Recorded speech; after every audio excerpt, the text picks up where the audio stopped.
Hello everyone, my name is Filip and today I will be sharing some tips and advices on how to budget as a student in London. Now, when people hear that one is studying in London, first thing they think is how expensive it must be.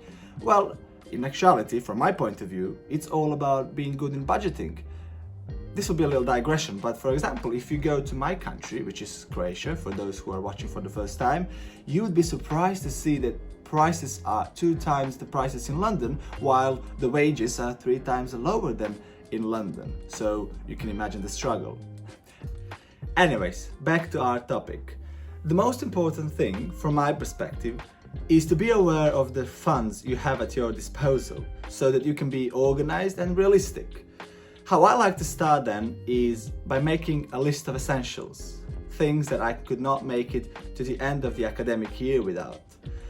You can already conclude that first thing I'd put on that list would be accommodation fee. On top of that, I would just add travel and food costs.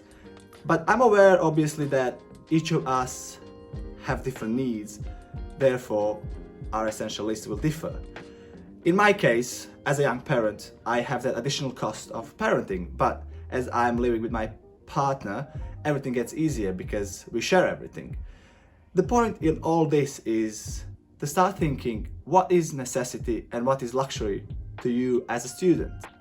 You definitely want to avoid that additional stress related to finances, because it's enough stress just to keep up with all the deadlines you have as a student, right?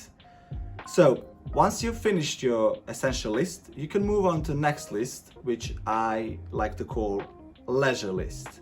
Now, on that list, obviously, you can put literally anything that makes you happy or anything that you like doing in your spare time or anything that fulfills you as a person. But just be aware that we tend to spend more money on leisure than we can afford it. So I'd say that it's a good practice to put some extra funds aside for just in case. And I know it's easier said than done.